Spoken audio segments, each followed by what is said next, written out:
Hello my dear students. তো আজ আমরা যেটা নিয়ে আলোচনা করব that is the energy conservation in electrical installation system. Electrical installation বলতে আমরা ইন জেনারেলি যেটা বুঝি সেটা হচ্ছে it's maybe a commercial installation আর ডোমেস্টিক ইনস্টলেশন, মানে আমরা জেনারেলি যে লোডগুলোকে ইউজ করি সেটা বাড়ির ক্ষেত্রে হতে পারে, অফিসের ক্ষেত্রে হতে পারে, স্কুলের ক্ষেত্রে হতে পারে বা ইন্ডাস্ট্রির ক্ষেত্রে হতে পারে। এই লোডগুলোর সঙ্গে আমরা কিভাবে এনার্জি কনজারভেশনকে যুক্ত করব বা এনার্জি কনজারভেশন করে আমরা কিভাবে এফিশিয়েন্টলি লোডগুলোকে ইউজ করব, সেটা নিয়ে আমাদের আজকের আলোচনা। তো অ্যাকচুয়ালি এখানে প্রথমেই আমরা দেখতে পাচ্ছি কি এটি অ্যান্ড সি লসেস, এটা কিছুই না, that is the aggregated technical and commercial losses in power system. মানে একটা পাওয়ার সিস্টেমে যে লসেস হয়, লসেস বলতে আমরা এখানে কি বুঝছি? লসেস বলতে কিন্তু not only electrical losses but also commercial losses. মানে আমরা এই পাওয়ার জেনারেশন করার জন্য বা প্রোডাকশন করার জন্য যে প্রোডাকশন কস্ট বা পাওয়ার জেনারেশন কস্ট, তার যে ইনপুট কস্ট এবং যে আউটপুট আমরা পাচ্ছি তার মধ্যে যতটা লসেস হচ্ছে সেটাকে কিন্তু আমরা বলছি কমার্শিয়াল লসেস। এছাড়া কি হচ্ছে? নর্মালি টেকনিক্যাল লসেস হচ্ছে। এই টোটাল লসেসটাকেই কিন্তু এনার্জি কনজারভেশনের মাধ্যমে আমরা মিনিমাইজ করব, এটাই আমাদের মূল উদ্দেশ্য। তো এগুলো বিভিন্ন লেভেলে করা যেতে পারে, যেমন স্টেট লেভেলে করা যেতে পারে। স্টেট লেভেল ক্ষেত্রে কারা করে থাকে এগুলো? বিভিন্ন ডিস্ট্রিবিউশন কোম্পানিস, ঠিক আছে, যারা কি করে বিভিন্ন স্টেট গ্রিডকে, মানে পাওয়ার গ্রিডের সঙ্গে যে সমস্ত স্টেট গ্রিডগুলো আছে, আমাদের দেশে অনেকগুলো স্টেট গ্রিড আছে, এই স্টেট গ্রিডগুলোর সঙ্গে লোকাল এটি অ্যান্ড সি ট্র্যাকিং এর মাধ্যমে। রিজিওনাল লেভেল কি? ঠিক স্টেট লেভেলের ওপরটাই হচ্ছে কি আমার রিজিওনাল লেভেল। রিজিওনাল যে লোড ডিসপ্যাচ সেন্টার মানে লোড ডিস্ট্রিবিউশন সেন্টার রয়েছে, সেটা কি করতে পারে? ইন্টার স্টেট পাওয়ার ফ্লোকে, মানে একটা গ্রিডের আন্ডারে যে সমস্ত স্টেটগুলো রয়েছে, ধরা যাক একটা ইস্টার্ন গ্রিড হতে পারে, ওয়েস্টার্ন গ্রিড হতে পারে, তার আন্ডারে যে স্টেটগুলো রয়েছে তার এনার্জি কনজারভেশনকে কি রিজিওনাল লেভেলের মাধ্যমে দেখা যায়। একই রকমভাবে ন্যাশনাল লেভেল হতে পারে। আর যেমন national grid overseas the transmission corridor and generation dispatch. মানে আমরা তো জানি যে গ্রিডের কি হয়, বিভিন্ন পাওয়ার প্ল্যান্ট আর পাওয়ার স্টেশনসকে কানেক্ট করা থাকে। তো ন্যাশনাল লেভেলে কি হচ্ছে, টোটাল যে গ্রিডে যত পাওয়ার স্টেশন কানেক্টেড আছে তাদের এনার্জি কনজারভেশন করা হয়ে থাকে। এবং গ্লোবাল বা ইন্টারন্যাশনাল লেভেলেও কিন্তু এটা করা যেতে পারে। এগুলোর মূল উদ্দেশ্যটা কি? মূল উদ্দেশ্য কিন্তু একটাই, to consume the electricity in a efficient manner. ঠিক আছে? তো এই টেকনিক্যাল লসেসের যে বেসিক্যালি যে কজেসগুলো হয় অ্যান্ড এবং সেটাকে এনার্জি লসটাকে মিনিমাইজ করার জন্য যেগুলো আমরা করে থাকি, সেগুলো কি? ফার্স্ট হচ্ছে কি controlling the I square losses. একটা কথা সবসময় মনে রাখবে যে আমাদের ইলেকট্রিক্যাল ইঞ্জিনিয়ারিং এর মেন লসেসটাই কিন্তু এই কপার লসেস বা আই স্কোয়ার লসেস। তাহলে যদি আমরা কন্ডাক্টরের ক্রস সেকশনকে ইনক্রিজ করতে পারি, কারেন্ট ডেন্সিটি কমাতে পারি, কারেন্ট ডেন্সিটি মানে কি পার ইউনিট লেন্থ কন্ডাক্টরের মধ্যে কতটা কারেন্ট রয়েছে, মানে অ্যাম্পিয়ার পার মিটার স্কোয়ার বা মিলিমিটার স্কোয়ার। বা যদি হাই কন্ডাক্টিভ মেটেরিয়াল ইউজ করতে পারি, যেমন এসিসি কন্ডাক্টর, এসটিএলএস কেবলস, এগুলো কি করবে? রেজিস্টিভ লসটাকে কমাবে, যার জন্য কি হবে? হিট কম প্রডিউসড হবে বা আই স্কোয়ার লস কম হবে, এবং রেজিস্ট্যান্স রিডিউস করবে, যার জন্য আমার এফিসিয়েন্সি সিস্টেমের ইনক্রিজ করবে। অপটিমাইজিং দ্য ডিস্ট্রিবিউশন ভোল্টেজ কি? যেমন আমরা যখন স্টেপ আপ করব ভোল্টেজকে লং ডিস্টেন্স ট্রান্সমিশন লাইনের জন্য, সেটাকে আমরা কি করছি? আমরা একটা হাই ভোল্টেজ বা এক্সট্রা হাই ভোল্টেজ ইউজ করছি। 11 কেভি হতে পারে, 33 কেভি হতে পারে, 132 কেভি হতে পারে। যত বেশি ভোল্টেজকে বাড়াবো অটোমেটিক্যালি কি হবে? ট্রান্সফর্মার দিয়ে ভোল্টেজ বাড়ালে কি হবে? পাওয়ারকে সেম রাখার জন্য কারেন্ট রিডিউস হবে। কারেন্ট যত রিডিউসড হবে তত কি হবে? আমার আই স্কোয়ার লস কমবে। ব্যালেন্সিং ফেজ কারেন্ট খুব ইম্পর্টেন্ট, যে আমরা কি করব? সব সময় চাইবো যে থ্রি ফেজ নেটওয়ার্কে প্রতিটা লোড ইম্পিডেন্স যেন প্রায় সমান হয়, যাতে আমার প্রতিটা যে থ্রি ফেজ লোড কানেক্ট করা আছে সেখানে equal number of current flow করে, that is the balance condition. যাতে নিউট্রালের মধ্যে দিয়ে ওভারঅল নিউট্রাল কারেন্টটাকে আমরা কি করতে পারি? রিডিউসড করতে পারি। এবং তাতে কি হবে? আমার সিস্টেম লসটা কমবে।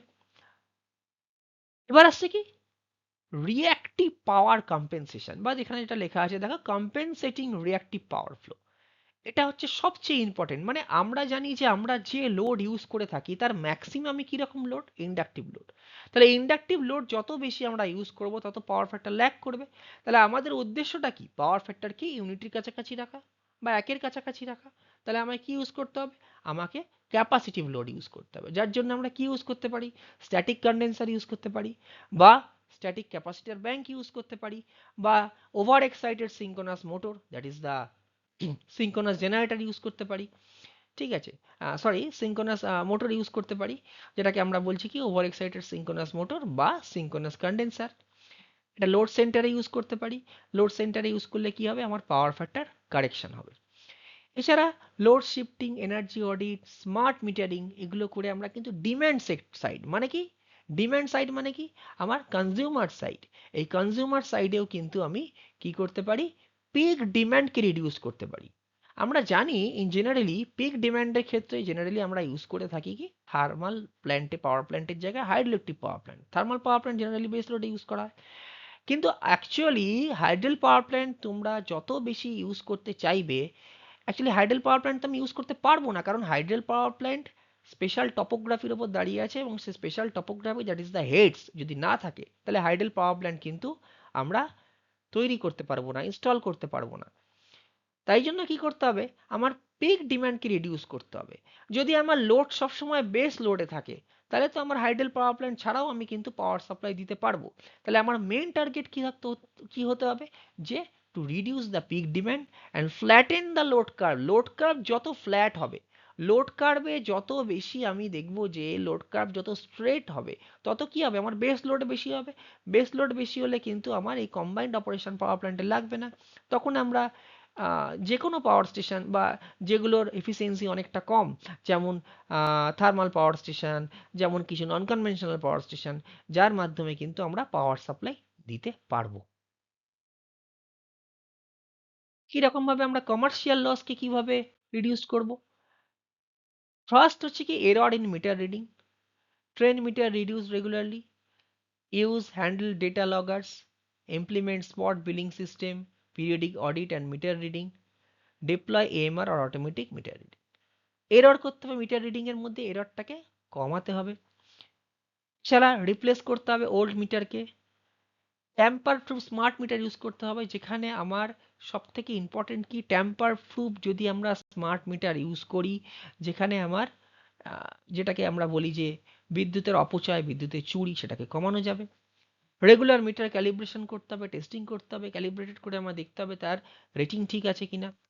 সিল করতে হবে, এবং সিটিপিটি অপারেটেড মিটার ইউজ করতে হবে এসটি কনজিউমারদের জন্য। কারণ কি, আমি যখনই একটা হাই কারেন্ট বা হাই ভোল্টেজ মেজার করতে চাইবো, হাই কারেন্টের ক্ষেত্রে আমার সিটি ইউজ করতে হবে, এবং হাই ভোল্টেজের ক্ষেত্রে আমাকে পিটি ইউজ করতে হবে। এছাড়া কি, থেফট অফ ইলেকট্রিসিটি, বিদ্যুৎ চুরিকে কমাতে হবে, রুখতে হবে, পেট্রোলিং ভিজিলেন্স বসাতে হবে, এরিয়াল ব্রাঞ্চ কেবল ইউজ করতে হবে টি লাইনসে, মানে যেখানে কি, যেখানে ইনসুলেটেড কেবল ইউজ করা হয় সহজে, যেখান থেকে আমরা ট্যাপিং করতে পারবো না। প্রিপেড মিটার ইউজ করতে হবে। তাহলে লিগাল অ্যাকশনস নিতে হবে। এর মাধ্যমে কিন্তু আমরা কমার্শিয়ালি কি করতে পারবো, রিডাকশন করতে পারবো। মানে এখানে কিন্তু আমরা বেসিক্যালি যতটা না লোডকে রিডিউস করছি বা লোড কারেন্টকে রিডিউস করছি, কমার্শিয়ালি আমরা কস্টকে কিন্তু রিডিউস করছি। এটাই ছিল এটি অ্যান্ড সি এর কিন্তু মূল উদ্দেশ্য। কি কি ইকুইপমেন্ট আমরা জেনারেলি ইউজ করে থাকি, ম্যাক্সিমাম ডিমান্ড ইন্ডিকেটর, এমডিসি।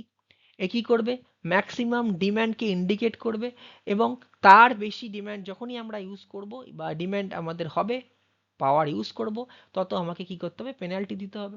ঠিক আছে, এবং automatically shares the non critical load when demand approach the connected limit. যখন এই কন্ট্রাক্টেড লিমিটের বেশি হয়ে যাবে, অটোমেটিক্যালি কিন্তু শাট ডাউন হয়ে যাবে। পিএফসি খুব important, automatically power factor controller, এটা ইউজ করতে হবে। এটা হচ্ছে জেনারেলি মাইক্রোপ্রসেসর বেসড হয়।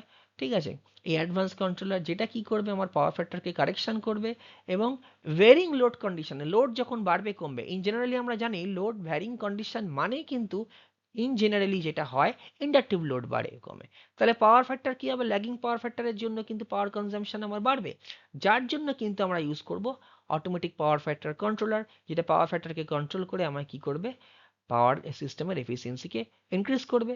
একই জিনিস হচ্ছে কেভিএআর কন্ট্রোলার, মানে আমি ভার কন্ট্রোলার ইউজ করব, যত বেশি ল্যাগিং ভার ইউজ হবে, ল্যাগিং ভার যত বেশি অ্যাবজর্ব হবে, মানে ল্যাগিং পাওয়ার ফ্যাক্টর যত বেশি অ্যাবজর্ব হবে, আমরা কি করবো, লিডিং ভারের মাধ্যমে এটাকে মিনিমাইজ করে ইউনিটি করার চেষ্টা করব। একই রকমভাবে অ্যাক্টিভ হারমোনিক ফিল্টার আমরা ইউজ করবো, যাতে আমরা কি নর্মাল সিস্টেমের মধ্যে হারমোনিক ফ্রিকোয়েন্সি না আসে। হারমোনিক ফ্রিকোয়েন্সি মানে কি, যেটা নর্মাল ফ্রিকোয়েন্সি নয়, তার 1/3 হতে পারে, 1/5 হতে পারে, 1/7 হতে পারে, যেটা কি করবে, সিস্টেমের এফিসিয়েন্সিকে রিডিউস করবে। এবার আসছে কি লাইটিং এর ক্ষেত্রে কি করব, মানে লাইটিং লোডের ক্ষেত্রে খুব সিম্পল জিনিস, যে আমরা ল্যাম্প সোর্স গুলোকে চেঞ্জ করব, মানে আমরা ইনক্যান্ডেসেন্ট ল্যাম্প বা যেটাকে আমরা ফিলামেন্ট ল্যাম্প বলি, ফ্লোরোসেন্ট টিউব, এগুলোর জায়গায় আমরা এলইডি ইউজ করব। এলইডি কি করে 60 to 80% লেস এনার্জি কনজাম্পশন করে, এর লাইফ স্প্যানও অনেক বেশি, 50,000 আওয়ার্স বা তারও বেশি। হুম, এবং এ less I square R loss produce করে, হিট প্রডিউস কম হয়। ঠিক আছে, সো এলইডি ফিক্সার ইউজ করব আমরা। এছাড়া আমরা ডিমার সুইচেস ইউজ করব, সেন্সার ইউজ করব, মাইক্রোওয়েভ ইউজ করব, ডে লাইট ইন্ডিকেটেড কন্ট্রোল, মানে ডে লাইট ডিটেক্টর, মানে যখনই অন্ধকার হবে এলডিআর এর মাধ্যমে, লাইট ডিপেন্ডিং রেজিস্টারের মাধ্যমে আমরা ডে লাইট ডিটেক্টর ইউজ করব। অন্ধকার হলে আলো জ্বলবে, আবার যেই দিনের বেলা হবে সঙ্গে সঙ্গে অটোমেটিক্যালি কিন্তু আলো বন্ধ হয়ে যাবে। তাহলে এইভাবে আমরা কি করব, এই লাইট কন্ট্রোলড গিয়ারগুলোকে ইউজ করব। সেপারেট করব ট্রান্সফরমার্সকে, সার্ভো স্টেবিলাইজারকে, পিরিয়ডিক সার্ভে করব, মেনটেনেন্স করব। এইগুলোর মাধ্যমে কিন্তু আমরা ইন জেনারেলি এই এনার্জি কনজারভেশন করব। এবার আসছে আমরা কি fans, ventilation and air conditioner কি ইউজ করব। অ্যাকচুয়ালি এখানেও খুব সিম্পল ব্যাপার, যে ফ্যান বা এই ভেন্টিলেশন যখন আমরা ইউজ করতে চলেছি, এখানে আমরা কনভেনশনাল যে রেগুলেটর ইউজ করে থাকি তার জায়গায় আমরা ইউজ করব কি, যে ইন জেনারেলি যেগুলো হচ্ছে আমার ট্রায়াক বেসড যেগুলো হয়, মানে যেগুলো রেজিস্টিভের জায়গায় আমরা ট্রায়াক বেসড রেগুলেটর ইউজ করব। এবং বুড়ো এনার্জি এফিসিয়েন্সির অনুযায়ী যে 5 star rated BLDC fan use করবো। এবার আমরা দেখবো কিন্তু বিএলডিসি ফ্যানের ইনিশিয়াল কস্ট বেশি, কিন্তু আমার উদ্দেশ্য কি, ইনিশিয়াল কস্ট বেশি হলো রানিং কস্টকে রিডিউস করা। ঠিক আছে, ওভার সাইজ ফ্যান কি করে, অনেক বেশি এনার্জিকে ওয়েস্ট করে, তাহলে সেটাকে আমি কি করব, proper sizing of fan use করব। Regular maintenance, regulations, blade balancing, belt tension, এগুলো চেক করব, কারণ এর জন্য উইন্ডেজ লস বাড়বে। ঠিক আছে, একই রকমভাবে হাই রেটেড এসির ক্ষেত্রে ইনভার্টার এসি ইউজ করব 5 স্টার রেটিংয়ের, যেটা কি হবে, যেখানে আমার variable frequency drive controller compressor use করা হয়, যাতে আমার কি হয়, এনার্জি এফিসিয়েন্সি বাড়ে। থার্মোস্ট্যাটকে আমরা 24 to 20 ডিগ্রি 6 ডিগ্রি সেলসিয়াসের মধ্যে রাখবো, যাতে আমার 6% এনার্জি কনজাম্পশন হবে, এই লেস হবে, বা 6% এনার্জি আমার কম লস হবে। Ensure proper insulation condition space to reduce the hit.